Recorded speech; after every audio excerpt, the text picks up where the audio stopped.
don't know. We will never know until we get to heaven. You see, at that time in Jewish culture, women weren't allowed to be disciples. They weren't allowed to be rabbis, yet Jesus broke that barrier. Amen. He taught women directly. He defended their dignity, and he entrusted them with key roles, especially surrounding his resurrection. In John 15, verse 18 to 24. John 15, verse 18 to 24. Jesus says, if the world hates you, you know that it hated me before it hated you. If you were of the world would love its own. Yet, because you're not of the world, but I chose you out of the world, therefore the world hates you. Remember the word that I said to you. A servant is not greater than his master. If they persecuted me, woman of God, they will persecute you. If I had not come and spoken to them, they would have no sin. But now they have no excuse for their sin.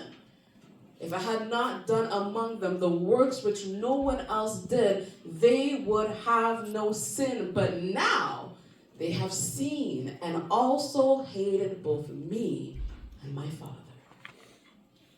When Jesus is speaking to his disciples, I want you to always picture that women are there hearing these words as well.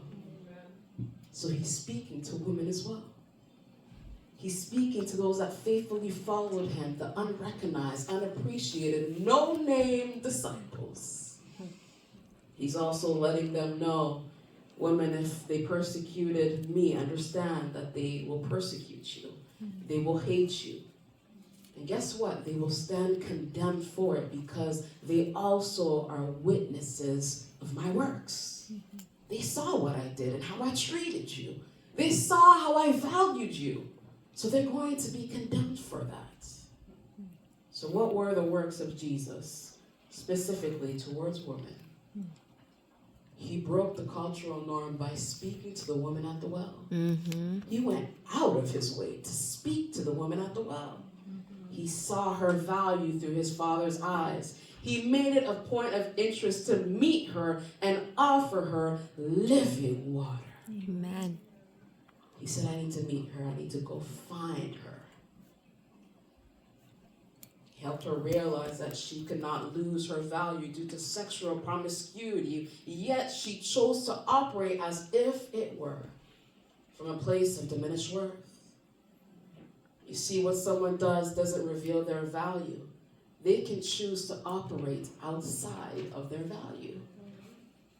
You see, if you see me driving with a Maserati, and I tell you, I got this Maserati for $100.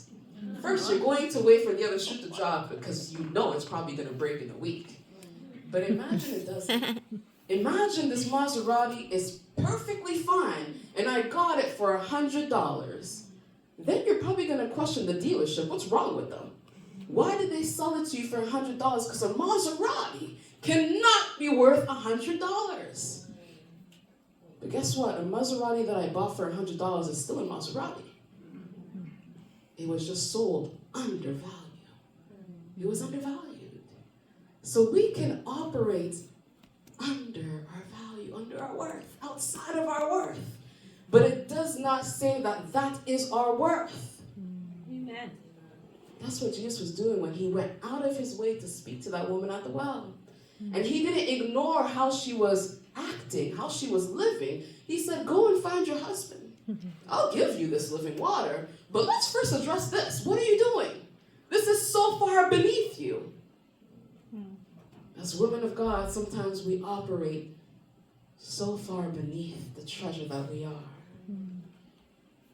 How do we know that?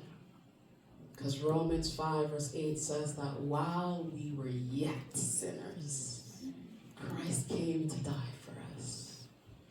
While we were operating so far beneath our value, Jesus says, I need to leave glory and redeem them because they're operating so far beyond their worth. And the sad reality is that now we are shaped in sin. We're born in iniquity. So this is natural for us. This is all we know.